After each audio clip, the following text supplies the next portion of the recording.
Bonjour et bienvenue dans le jardin de Grandiflora. Allez, aujourd'hui, patate douce.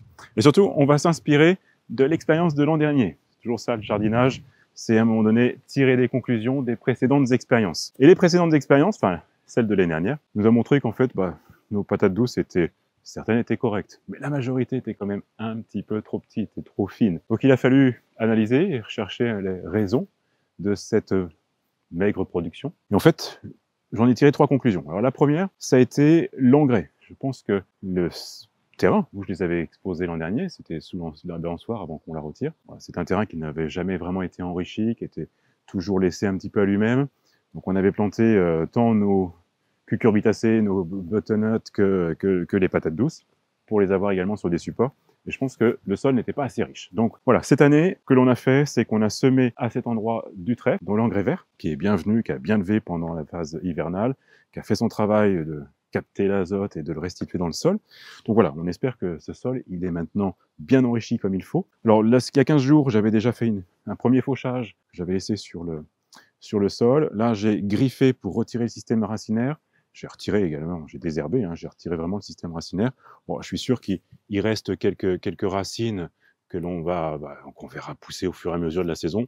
Mais ça, c'est pas très grave, on les retirera et on les posera à même le sol. Et elles joueront leur travail de décomposition. Donc ça, c'est pas trop le sujet. Le sujet le plus important, c'est qu'on a amené cet azote dans le sol pour faire en sorte que nos patates douces se développent bien. Voilà, donc ça, c'est le premier élément, l'engrais. Deuxième expérience de l'an dernier, c'est que j'ai fait cette recherche de ce qu'on appelle le foodscaping, c'est-à-dire cette association du potager et des plantes d'ornement. Donc là où je les avais positionnés, c'est vrai que c'était la jonction un petit peu entre le potager et le jardin. Donc je trouve que ce sont des plantes qui développent des fleurs qui sont absolument extraordinaires. Moi j'aime beaucoup cet élément floral sur les lianes des patates douces. Une des difficultés que j'ai rencontrées l'an dernier, c'est que la patate douce, elle n'est pas comme la pomme de terre traditionnelle.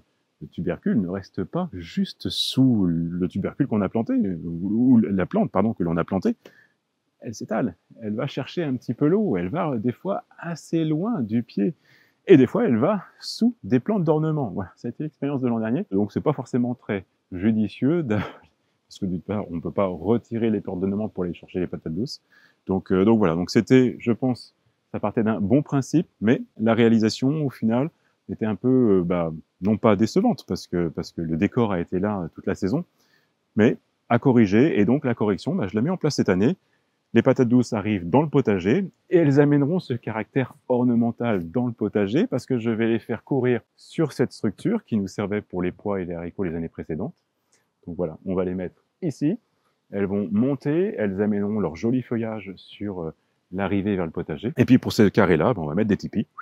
On va les positionner et puis on fera courir sur les tipis. L'idée, c'est bien entendu que, comme je dis, je les fais monter sur les tipis pour qu'elles ne courent pas sur le sol et laissent les allées disponibles. Enfin voilà, on va essayer de gérer tout ça cette année. Mais ça, c'est le deuxième élément, effectivement, l'endroit où on les plante pour pouvoir aller chercher facilement ce tubercule quand on va le récolter cet automne.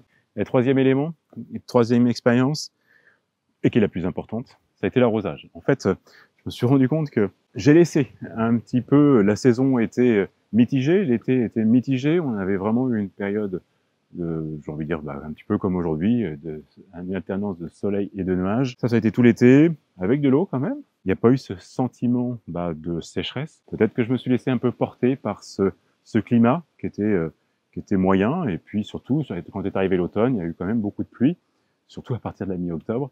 Donc voilà, je partais du principe qu'il y avait quand même suffisamment d'eau. Quand je les ai déterrés mi-novembre, on venait de vivre un mois de pluie assez dense, donc ça me donnait l'impression qu'il y avait suffisamment. Et il n'y avait pas, puisque, je le redis, mes récoltes, quelques-unes étaient belles, mais la majorité était plutôt petite. Donc cette année, on va essayer de compenser ce manque d'arrosage qu'il y a eu l'an dernier. Alors bien entendu, on va venir arroser sitôt la plantation, là, dès aujourd'hui, puis dans les semaines à venir. Et puis on a eu l'expérience des Zoyas. L'année dernière, j'avais planté des Zoyas dans le potager, dans les carrés potagers. Je dois avouer que je suis pas un grand convaincu du bienfait de l'Oya. Certes, la logique, elle est là. Le pot de circuit est un pot poreux, donc il laisse diffuser l'eau dans le sol. Donc ça, à ce niveau-là, rien à redire, ça fonctionne. Je dirais qu'effectivement, quand on le remplit, on voit bien que quand on revient une dizaine de jours après, pour un volume comme celui-ci, 3 litres, en fait, il n'y a plus d'eau au bout de 10 jours.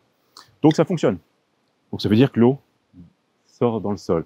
Par contre, je dirais qu'on met de l'eau à peu près jusqu'à ce niveau-là. Et par capillarité, pour moi, je trouve que l'eau descend vers le bas. Donc pour beaucoup de plantes du potager, je n'ai pas forcément trouvé l'intérêt puisque les systèmes racinaires ne sont pas forcément très profonds. Donc j'ai pas trouvé que les plantes, en laissant des laps de temps sans les arroser au pied, je trouvais pas le développement forcément très intéressant. Donc voilà, je vais continuer à expérimenter pour peut-être changer d'avis d'ici quelques années. Et puis surtout, je lirai vos commentaires et j'irai voir vos expériences. Par contre, les patates douces, comme on le dit, elles se développent certes en surface, mais pas que. Elles descendent quand même assez profond. Et pas rare de trouver les tubercules à peu près 20-30 cm en dessous dans le sol. Donc je me dis qu'à ce niveau-là, il y aura peut-être l'humidité nécessaire pour que les plantes captent cette humidité et puis grossissent et prennent du volume. Donc voilà, donc cette année, l'expérience des Oya, ça va être autour des patates douces. J'espère que ça sera une réussite, parce que j'ai vraiment envie de me régaler cet automne et cet hiver. Donc voilà, c'est parti. Alors sur la structure demi-arche, je vais installer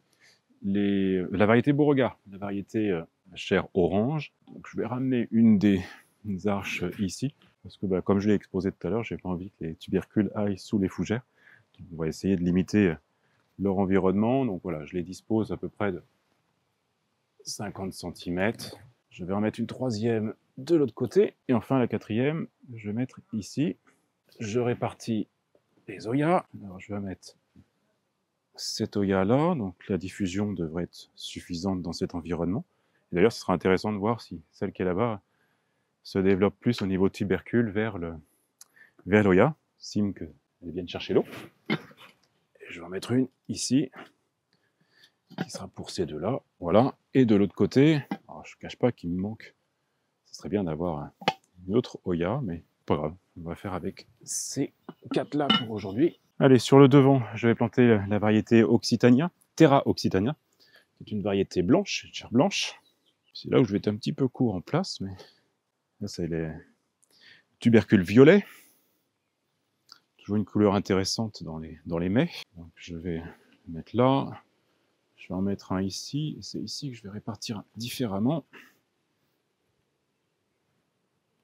Voilà. Le carré est un petit peu serré, je dois l'avouer. Mais on va expérimenter cette année. Et puis si l'année prochaine, ce n'est pas le bon emplacement, eh bien, on changera. De toute façon, on fera une rotation. Et puis, ils iront dans un carré potager. Bon, je fais un mélange terreau avec du compost, puisque les patates douces aiment beaucoup une terre bien riche. On accentue un petit peu le phénomène, même si on a mis le trèfle, on renforce quand même les éléments nutritifs dès le démarrage pour que tous ces petits radicelles, tous ces petits chevelus trouvent des éléments nutritifs tout de suite. Et comme les pommes de terre, on bute. Et on reviendra buter dans la saison 2 ou 3 fois. Voilà, là je remets notre trèfle, alors qui a été bien entendu tant arraché du sol et coupé en petits morceaux, semi-petits morceaux, et que je réétale au pied des plantes parce qu'ils vont se décomposer, ils vont amener cette alimentation dans le sol. Peut-être que je viendrai griffer quand je sentirai que ça se décompose quand même bien, d'ici peut-être 15 jours, 3 semaines. Mais je vais quand même réétaler un peu de pelouse de la tonte du jour parce que vraiment, il faut un bon paillage au niveau des patates douces pour garder cette fraîcheur dans le sol. Bon, mes tuteurs de bambou, mes cannes de bambou commencent à vieillir un petit peu. Mais elles vont faire l'affaire pour cette saison. Donc je vais juste les solidariser ensemble. Je pense même que je rajouterai quelques cannes durant la saison. Je vais voir comment elles s'installent. Alors c'est vrai que mes pieds de patates douces là sont un peu proches sur ce lot là. C'est mieux ce que j'ai fait de l'autre côté. Là mon carré est un petit peu petit. Mais bon, je fais un peu avec les moyens du bord au niveau place. Oh, de la place j'en ai quand même, mais on a envie de mettre plein de légumes et légumes fruits dans notre potager. Donc voilà, ça va être leur espace pour cette année. Et comme je le dis, comme chaque saison, c'est une expérience. Et donc on en tirera des conclusions à la récolte cet automne. Alors dernière action, ça va être l'arrosage, puisque comme on l'a dit, les patates douces adorent l'eau. Alors mes Oya, bien entendu, ça ne sert strictement à rien de les remplir aujourd'hui, puisque le système racinaire est extrêmement proche du pied. Donc inutile de les remplir. Par contre, je les ouvre pour que la pluie qui va pouvoir venir certainement dans les semaines à venir remplisse par elle-même ce contenant. Donc voilà, donc je les ouvre. Et puis je pense que ce sera à partir du mois de juin où on commencera à réellement profiter de l'action réellement de la diffusion pour alimenter, j'entends, le système racinaire. Mais pour aujourd'hui, c'est le bon vieil arrosoir qui va faire le travail. Puis voilà, maintenant on va profiter de cette plantation, voir comment ça se développe. Et j'espère profiter cet automne de superbes patates douces, grosses comme on veut, bien développées. Voilà. On verra le résultat dans 6 mois. Allez, je vous retrouve la semaine prochaine, et quelle que soit la météo, jardinez bien.